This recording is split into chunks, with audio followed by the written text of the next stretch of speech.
Dans le centre de Clermont-Ferrand, au 3e étage de ce petit immeuble centenaire, Sophie et Florian ont enfin trouvé le logement de leurs rêves. Allez. Un 3 pièces de 100 mètres carrés pour cette commerciale et ce responsable logistique. Donc bienvenue dans notre futur chez nous.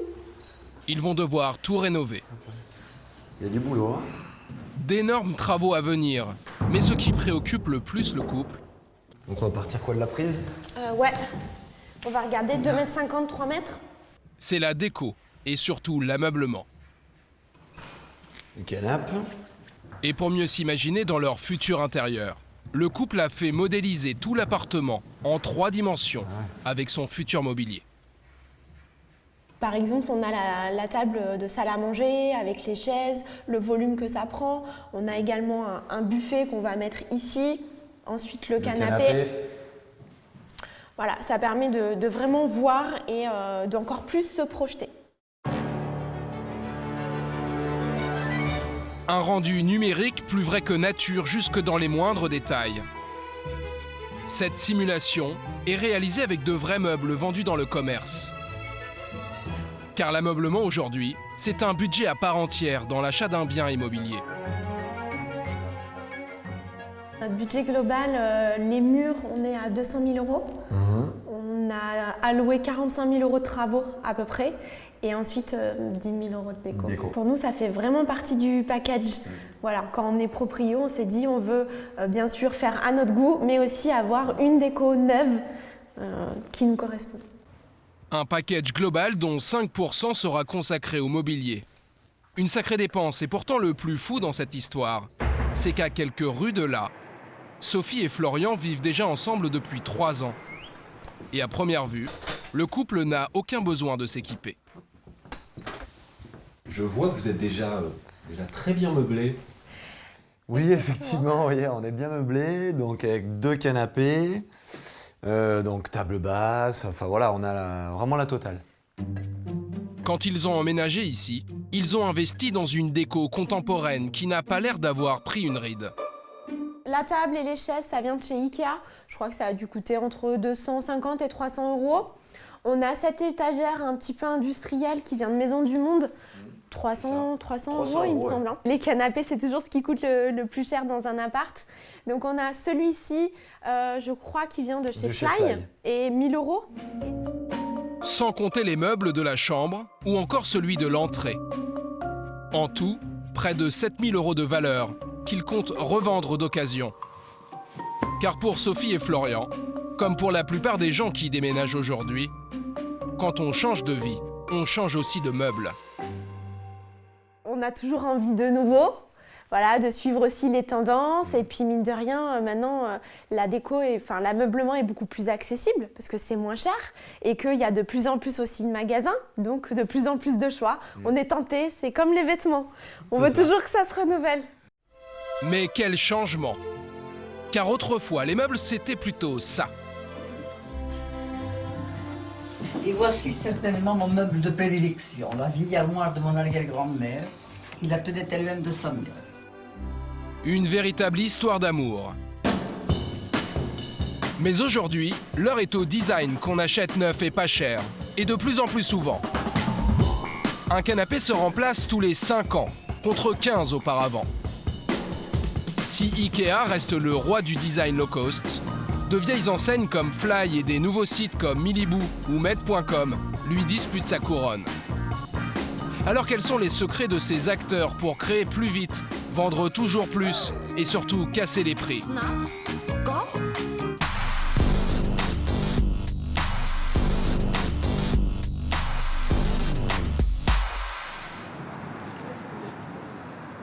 Retour à Clermont-Ferrand. Sophie et Florian commencent leur quête en vue de leur prochaine installation. C'est bon, tu viens? Première étape de leur shopping, le magasin Fly. Une enseigne jusque-là plus connue pour ses petits prix que pour son style tendance. Bonjour. Pourtant, dès l'entrée, rien que du mobilier design. Buffet scandinave, fauteuil club revisité, mais surtout des dizaines de canapés. C'est pas mal. À des tarifs très agressifs. Celui-ci, on est à 400 €, 399 €, donc c'est sûr que bon, c'est assez bas quand même pour un canapé. En effet, c'est 3 fois moins cher que le prix moyen d'un canapé, 1 200 €. On teste? Le couple ne recherche pas un premier prix, mais surtout du style. Bonjour messieurs, dames. Bonjour. Est-ce que je peux vous aider? Je pense que tu es à la recherche sûrement d'un canapé. Je vois que... C'est ça, exactement. Oui, exactement. Quels étaient vos besoins? Alors on recherche un canapé assez large, entre 2,50 m et 3 m. Donc On je va vous voir ce que présente. ça donne. Karine, la vendeuse, va vite les orienter vers un modèle un peu plus loin. Il fait 2,60 Ouais, m. c'est vrai. Il est assez confortable. Bon, on va tester Voilà, alors. je pense que le mieux, c'est que vous essayez, effectivement. En bonne commerciale, elle va d'abord jouer le confort. Ah ben là, on peut faire des siestes. Oui, largement même. Mais son argument clé, écoutez bien, est plutôt étonnant. Je vais quand même vous présenter le designer de ce beau canapé, Monsieur Ngual de Causeur. Donc il a vraiment créé, je pense, un canapé qui est fidèle aux besoins de nos clients. Le petit prix, Un canapé signé par un designer comme dans les enseignes haut de gamme et qui a droit à sa propre affiche. Une surprise pour les clients. Vous saviez que chez Fly, on peut trouver des canapés conçus par des designers? Pas du tout. C'est une première, c'est madame qui nous l'apprend, à moins que toi tu le saches. Non, je ne savais pas non plus. c'est vrai que je ne pense pas qu'on soit une enseigne où les clients s'attendent à ce qu'il y ait des designers qui créent des produits chez Fly. Et si, Le design, accessible à tous, le nouveau pari de Fly. Et si l'enseigne a fait ce virage radical, c'est qu'elle revient de loin, de très loin même. Rappelez-vous, dans les années 90, Fly, c'était l'un des géants de l'ameublement comme But et Conforama, avec pas moins de 100 magasins partout en France. Nous avions filmé à l'époque le président du groupe, Pierre Rapp, fier de nous montrer les collections pop qui ont fait sa fortune. À l'époque, il ne craint même pas l'appétit de l'ogre Ikea qui a débarqué en France. Nous avons vu venir la concurrence du Suédois. Déjà, il s'implantait en Allemagne, donc dès 1978, nous voulions, parce que nous sommes quand même frontaliers, nous munir d'un concept qui puisse résister à terme à Ikea et aussi prendre des parts de marché. Une stratégie qui va marcher pendant 30 ans. Mais plus le géant Ikea va s'imposer en France, moins Fly va pouvoir lui résister. Et en 2014, ironie du sort, Fly doit déposer le bilan, victime du Suédois dont il s'est inspiré. Résultat, 37 magasins baissent le rideau et 450 salariés sont remerciés. Un lourd prix à payer, mais qui permet à Fly d'être sauvé. Grâce à cet homme, Nicolas Fink. Cet ancien directeur financier rachète son entreprise. Il y investit même toutes ses économies, plus de 200 000 €, et revoit tout le concept. Je dis toujours à mes équipes, c'est comme un restaurant où on a mal mangé. À un moment donné, il faut faire... Aujourd'hui, on a retravaillé, on a changé le chef, on a changé tous les ingrédients, et il faut que nos clients reviennent visiter nos magasins pour redécouvrir notre collection. Voilà tout l'enjeu pour Fly. Réussir à créer des collections design, tout en restant le moins cher possible. Un défi qui repose entre autres sur les épaules de Romain, jeune designer freelance. Dans sa mallette, un projet qu'il doit présenter aujourd'hui. Salut Romain, tu vas bien? Ça va Nicolas? Tu as voyagé? Ouais, très bien, Bon, impeccable. t'as de beaux C'était projets pour super. Comme toujours. Allez, on y va? Dans les locaux historiques de la marque, les choses ont bien changé. Envoler le petit oiseau sympathique, l'ancien logo de la marque. Place à des pubs plus explicites. En ligne de mire, le géant suédois, qui n'a qu'à bien se tenir. Ce matin se tient une réunion stratégique. Salut. Salut président. Pour faire valider un nouveau canapé de la prochaine collection. Romain a du monde à convaincre. Les responsables produits, bien sûr, mais surtout un personnage clé, lui aussi en mission pour Fly, le tendanceur. C'est sa vision d'ensemble qui impose le style à toute nouvelle création. François, je te laisse la parole. Tu nous rebriefes. Écoute, on va sur les tendances. attaquer la première proposition, en tout cas que j'avais fait pour l'univers design, notre fameux univers design évidemment qui est quand même très important chez nous, avec cette histoire que je vous ai proposée qui s'appelle le New Modernism. Voilà. François est une sorte de devin de la mode, capable de prédire les couleurs, formes et matière que l'on verra partout dans quelques mois. Et concernant les canapés, le produit phare du mobilier, il a déjà sa petite idée. On a vu beaucoup ces derniers temps des accoudoirs, alors parfois très larges, donc très imposants. Aujourd'hui, on est vraiment dans un allègement beaucoup plus fin. Voilà. François a créé un cahier de tendance, un book unique, comme dans la haute couture. Une bible d'inspiration qui va orienter le nouveau style de Fly. Sur ces pages, des dizaines de photos de canapés, buffets et chaises qui existent déjà sur le marché. C'est de la copie, c'est de la reproduction? Non, on n'est pas du tout dans du copier-coller, encore une fois. Sinon, si c'est de la copie, du copier-coller, c'est super facile.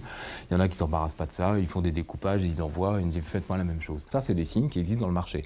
Ils sont déjà existants. Ouais, c'est un cahier d'inspiration, mais c'est à partir d'un cahier d'inspiration, on fait de la création. Cette inspiration, c'est la base de travail des designers de Fly. Alors Romain a-t-il bien saisi le style voulu par le tendanceur pour créer ce nouveau canapé? Sur le canapé qu'on souhaite sortir l'année prochaine. Oui, effectivement, j'ai produit un dessin sur le fameux modèle Sébastien dont tu avais besoin dans la gamme. J'ai fait le choix d'un accoudoir fin ici. J'ai décidé de ramener un petit décroché ici qui vient camoufler la structure arrière. C'est bien parce que ça. j'ai trouvé que du coup ça pouvait créer un mouvement. Ah oui, c'est une espèce de crosse voilà, comme ça, mais ok. tout en conservant cet accoudoir très fin. Et du coup, c'est le détail de l'accoudoir qui va ramener un peu de plus-value. Si Romain vient de réussir l'épreuve du design, son projet n'est pas pour autant validé. Ici, on a beau emprunter les codes du luxe, ce canapé devra coûter 10 fois moins cher. Et question prix, ce sont les responsables produits qui fixent les limites. Sébastien, si tu... Il faudrait qu'on puisse le sortir entre 600 et 800 euros. Voilà. 600 et 800 euros, prix de vente TTC pour le client. On veut que le client, une fois qu'il ait vu le produit là, il y a un vrai effet waouh. En clair, je vois le produit, il me plaît, il est beau, je me dis c'est pas accessible. Et waouh, j'ai un effet prix.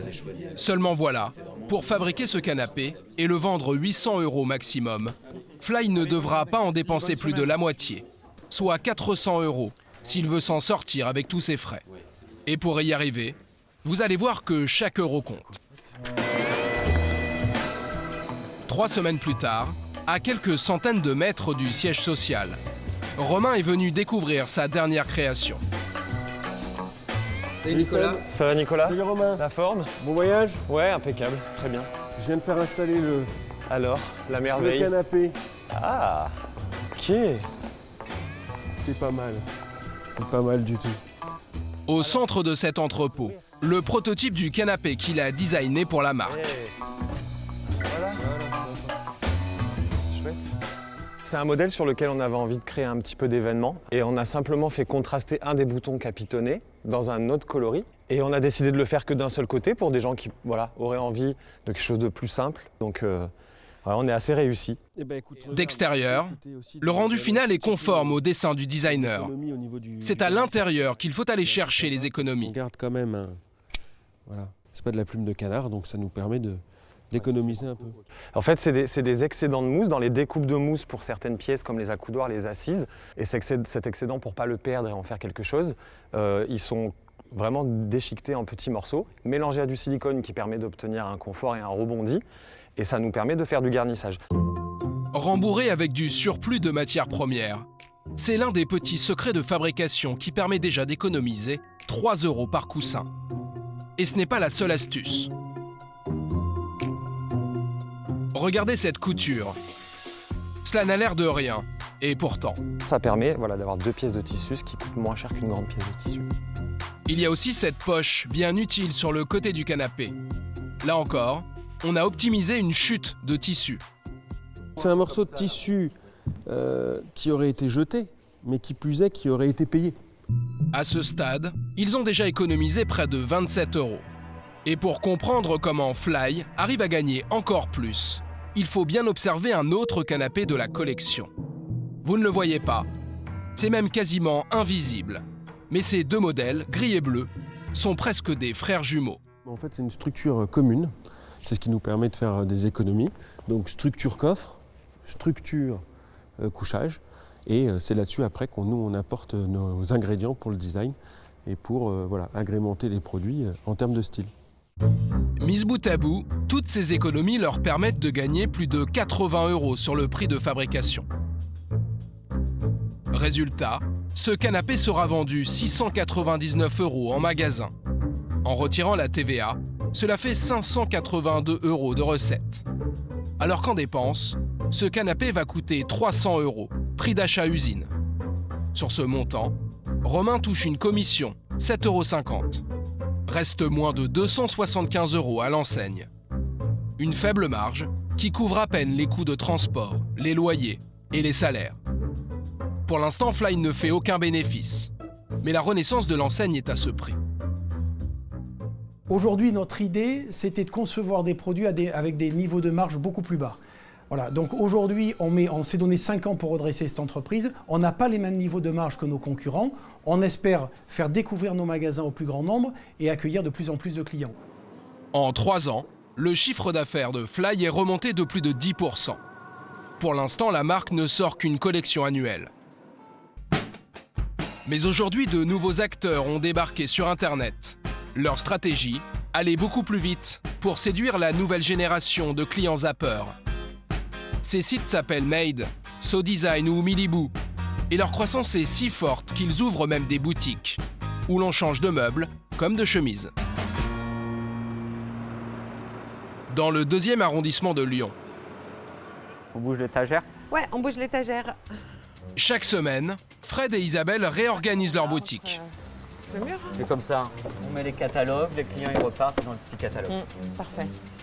Dans ce magasin qui ressemble plutôt à un loft, on a tout misé sur le renouvellement perpétuel. Faites descendre le fauteuil? Oui. Car chez Miliboo, de nouveaux modèles arrivent sans arrêt. Alors quand un meuble descend au sous-sol... Alors, la table. Très bien, elle est toute prête. Ouais. Un autre remonte aussitôt. Et bien là, on va installer la nouvelle table honorée. Un chassé-croisé permanent. Car le pari fou que s'est donné Miliboo, c'est de présenter des nouveautés le plus souvent possible. Comme le ferait un magasin de prêt-à-porter. Ah voilà, parfait. Par rapport au prêt-à-porter, c'est vrai qu'on a la même attitude, le même sens de travail, puisque automatiquement on va changer toutes les semaines une collection. Donc oui, on est pareil. C'est nouveau dans le meuble, je le confirme. Miliboo, c'est d'abord un site internet apparu il y a 10 ans. L'un des pionniers de la vente de mobilier en ligne. Ils ont réinventé la façon de concevoir des meubles en misant tout sur la vitesse. Mais alors, quelle est leur formule magique? Direction Chabanot, à 100 km de Lyon. Ce matin, au siège du groupe, Guillaume Lachenal, le PDG, n'a que 2 heures pour concevoir une nouvelle table basse. Salut. Bonjour. Autour de lui, pas de tendanceur, mais une équipe marketing qui connaît ses produits par cœur. Donc on a classé toutes nos tables basses, tous nos modèles de tables basses par style puis par prix. Sur ce tableau que Claire commente, le nom de toutes les tables basses que Miliboo vend déjà sur son site. Donc ce qu'on voit, c'est que sur le style scandinave, on a beaucoup de modèles. Par contre, on voit qu'on a un vrai manquant à ce niveau-là. Donc l'idée, c'est de combler le vide. Regardez bien. Entre les modèles Elia à 340 € et la table Takla 100 € moins chère, il reste une place pour un nouveau produit dans cette fourchette de prix. Car ici, avant même d'imaginer le design de table à créer, l'équipe essaye de trouver un prix de vente. L'idée par rapport à ce qu'on a vu, c'était de positionner un prix cible à 250 € maximum et donc d'avoir un prix psychologique pour le client à 249 €. Alors comment créer très vite une énième table basse qui sera vendue moins de 250 €? La réponse ressemble à un jouet. Dans le jargon, on appelle cela une maquette d'encombrement. Par l'équipe design, donc... Je pense qu'on est pas mal au niveau de la portance par rapport à la forme de la table. C'est bien. Elle a été rapidement réalisée par Victor, le designer. Mais à bien y regarder, cette création n'en est pas vraiment une. C'est une variation d'une collection déjà en vente. Une astuce bien pratique. Il suffit de décliner un modèle existant pour donner l'impression de nouveauté. On a besoin d'aller vite, et surtout on a besoin de créer un mode de fonctionnement très agile, très efficace. Aujourd'hui, on est complètement calqué sur les modèles de la mode. Cette méthode s'appelle le fast design, en référence à la fast fashion, qui sévit dans le monde du prêt-à-porter. Et c'est ici le même principe. Conception, production, distribution, tout se fait en un temps record. Pour modéliser cette nouvelle table, par exemple, Caroline a besoin de quelques heures à peine sur un logiciel 3D. La petite maquette ronde de Victor est devenue un plateau ovale, moins cher et plus simple à fabriquer. Le but, c'est de pouvoir faire une mise en plan et après pouvoir envoyer au fabricant directement pour qu'on puisse se faire des devis en fait. Ce plan s'appelle une feuille de route, un véritable outil de négociation pour Guillaume, qui va mettre en concurrence une centaine d'usines en Asie. Et s'il veut la vendre comme prévu à 249 €, il n'a pas le choix. Il doit l'acheter au maximum, la moitié de ce prix. Il faut arriver à acheter ce produit aux alentours des 120-125 € pour qu'on puisse absorber tous les coûts associés d'importation, de stockage, de mise en ligne, etc. Un tarif que pourrait facilement obtenir un géant du meuble, en commandant des milliers de pièces. Mais chez Miliboo, on ne veut pas prendre ce risque. Le premier challenge pour l'équipe, c'est non seulement d'atteindre ce prix-là en prix de revient, mais c'est aussi de trouver une usine qui va accepter de faire ce que nous on appelle des petites séries. Donc nous fabriquer des quantités de 50 ou 100 pièces sur le produit pour qu'on puisse tester le marché, vérifier s'il plaît à nos clients et ensuite peut-être commander soit des volumes plus importants, soit commander toujours les mêmes volumes, mais avec une certaine régularité. En fait, ce système de commande par petites séries est très ingénieux. Si un produit se vend bien, il est simple de repasser commande pour éviter la rupture de stock, à condition de l'anticiper. En revanche, si le produit fait un flop, Guillaume aura peu d'invendus sur les bras, qu'il pourra solder sans trop de pertes. Ces précautions sont vitales car pour l'instant en France, seul un meuble sur 10 se vend sur un site internet. Alors comment Miliboo donne-t-il envie aux clients d'acheter sur la toile des produits qu'ils ne peuvent ni toucher, ni même essayer ? Derrière cette porte, on pense avoir trouvé la solution. Alors, donc on a mis ça. Des petits magazines également. Petits magazines, petits livres. Ouais, s'il te plaît. Isabelle est la responsable des boutiques. Quand elle n'est pas dans le magasin de Lyon, elle met en scène des intérieurs avec les meubles de la marque. Et ne lésine sur aucun détail. C'est vrai que c'est un petit peu comme la mode, mais en plus calme. Disons que les modèles ne bougent pas trop et sont moins bavards, mais ça reste sympa quand même. Ouais. Oui, mais l'objectif reste le même, hein, c'est sûr. Ouais. C'est de séduire le public. Séduire le client Internet par la qualité des photos, mais pas seulement. Regardez bien ce canapé en cuir. Miliboo en a vendu des centaines.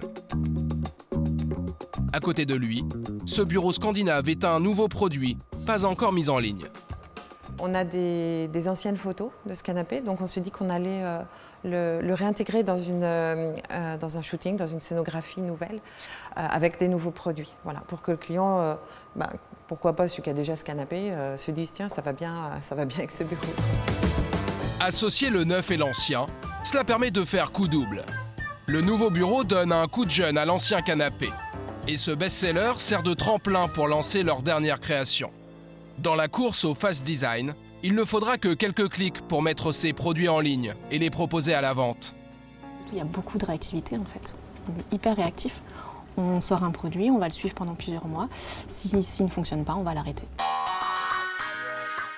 Et voilà comment, en multipliant les nouveautés chaque semaine, des sites comme Miliboo essayent de convertir les Français à l'achat de meubles en ligne. Sur Internet, question prix, certains ont décidé de frapper beaucoup plus fort.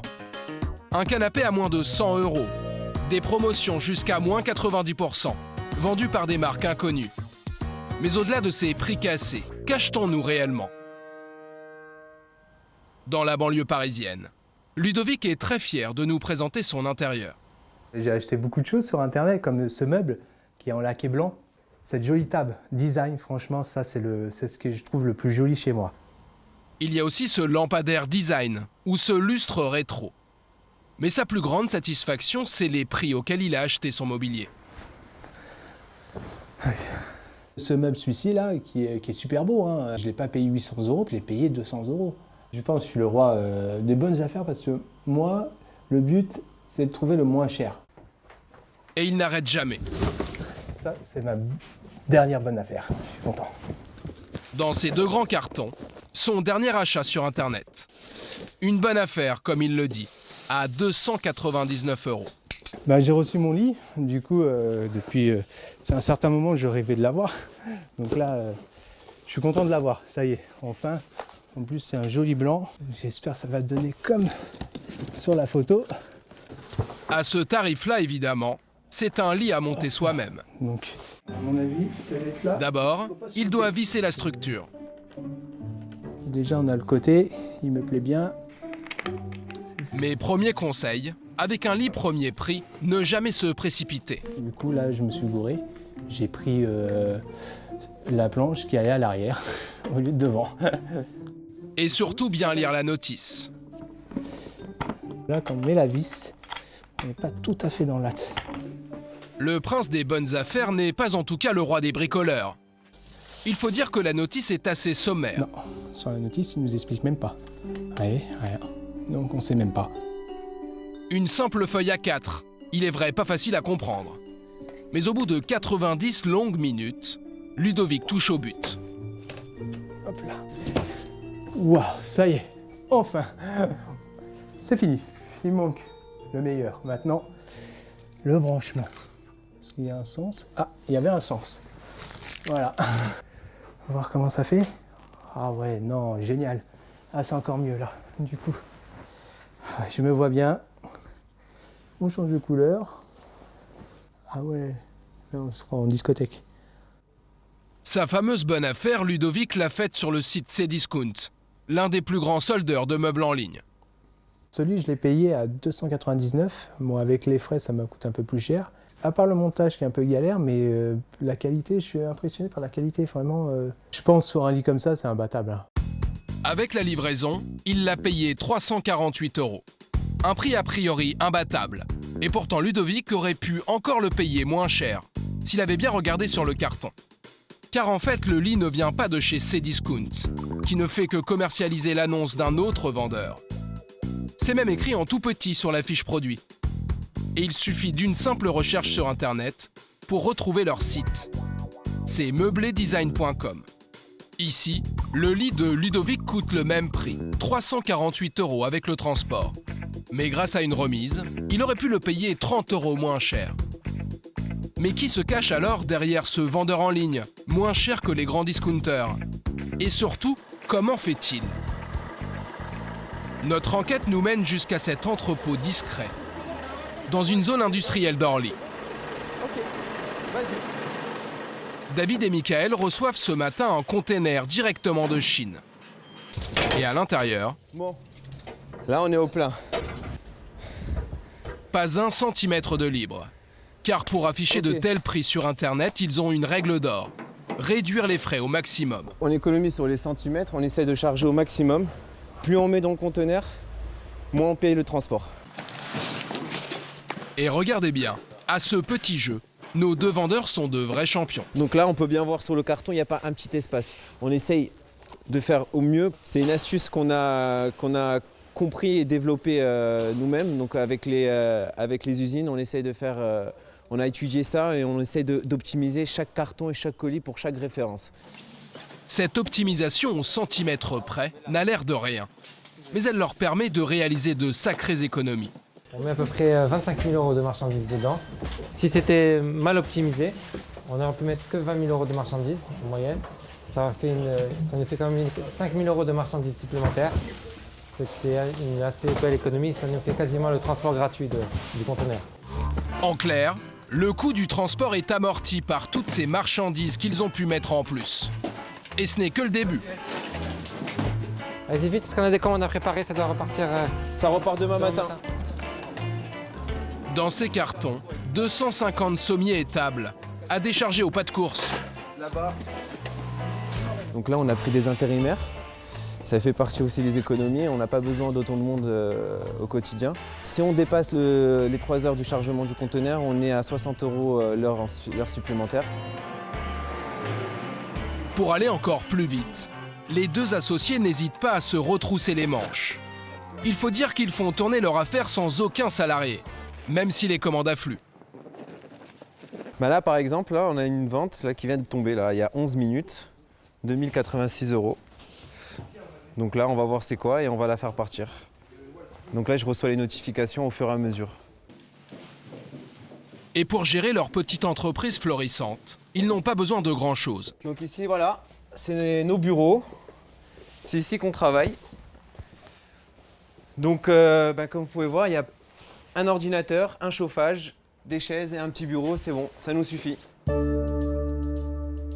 Tout est géré à partir de cette tablette branchée sur un écran et d'un logiciel de vente en ligne. Ici, pas de secrétaire ni de vendeur au téléphone. En bons petits économes, ils ont même choisi de délocaliser. On est obligé pour une activité comme ça d'avoir un graphiste, un développeur au minimum. Et là aussi, on a fait des économies. Comment vous avez fait? Alors, on a monté notre centre graphisme et développement au Maroc. On a même délocalisé notre service client qui est là-bas au Maroc. Donc, ce qui nous permet de baisser encore les frais ici au maximum en France. On peut dire que c'est une économie de 4 fois moins cher. 4 fois moins cher par rapport si on avait fait ça en France. Ici, contrairement à Miliboo ou Fly, pas l'ombre d'un designer. Pour se fournir en meubles, ils vont directement chez des fabricants asiatiques ou polonais. Mais ils ont beau casser les prix, parfois certains articles se vendent mal. Exemple avec ce lit qui leur pose problème. Beaucoup de visites sur la page du produit, il suscite donc l'intérêt. Mais à 609 €, peu de clients l'achètent. Alors pour être plus compétitif, David et Mickaël ont trouvé une solution radicale. T'as combien de là alors? Vas-y, largeur 1,95 m. 1,95 m, vas-y. Et ils n'ont besoin que d'1 mètre, un stylo et un appareil photo. Ce lit, ils l'ont acheté à un fabricant polonais. Mais pour pouvoir le vendre beaucoup moins cher, ils ne vont même pas chercher à négocier avec lui. Ils vont le faire fabriquer ailleurs. On prend les dimensions, on regarde toutes les tailles, les côtes et tout ça. C'est qu'en fait, on va reproduire le même produit similaire. On va essayer de faire des produits similaires en améliorant la qualité pour baisser le prix. Comprenez, en faire une reproduction très ressemblante, mais cette fois-ci en Chine. C'est 2 fois moins cher. Je vois ça, moi je me dis c'est de la copie. C'est pas tout à fait de la copie. On prend un modèle qui n'est pas déposé, on essaye d'optimiser, on change certains trucs. On est sur des modèles similaires, mais on n'est pas sur de la copie exacte. D'après eux, cette technique ne serait pas illégale, car les quelques modèles qu'ils reproduisent ne sont pas protégés. Alors de temps en temps, il leur arrive de jouer au jeu des 7 différences. Exemple avec ces 2 lits, très ressemblants. À droite, un lit polonais proposé sur leur site à 700 € il y a quelques mois. À gauche, sa reproduction chinoise, qu'ils vendent 2 fois moins cher aujourd'hui. Même effet métallique, même simili-cuir, et pourtant ils sont bien différents. Il y a des différences. Voilà, ça c'est le lit polonais. Hop, c'est du bois. C'est du bois basique. Voilà, c'est un sommier assez basique, on va dire. D'accord? Et là, on est sur l'autre produit qui est importé d'Asie. Et là, on va être sur un sommier en métal, donc plus renforcé, avec un coffre de rangement, donc qui peut permettre de stocker pas mal de choses. Et on est sur un produit, pour moi, amélioré en finition. Donc, c'est pas exactement une copie, on a amélioré le produit et on a surtout baissé le prix. Un produit amélioré, avec plus d'options, et pourtant le prix est divisé par 2, grâce à la main-d'œuvre asiatique, meilleur marché. Pour les 2 associés, les marges restent les mêmes. Ainsi, ils arrivent en plus de leur salaire à dégager un bénéfice de 50 000 € net par an.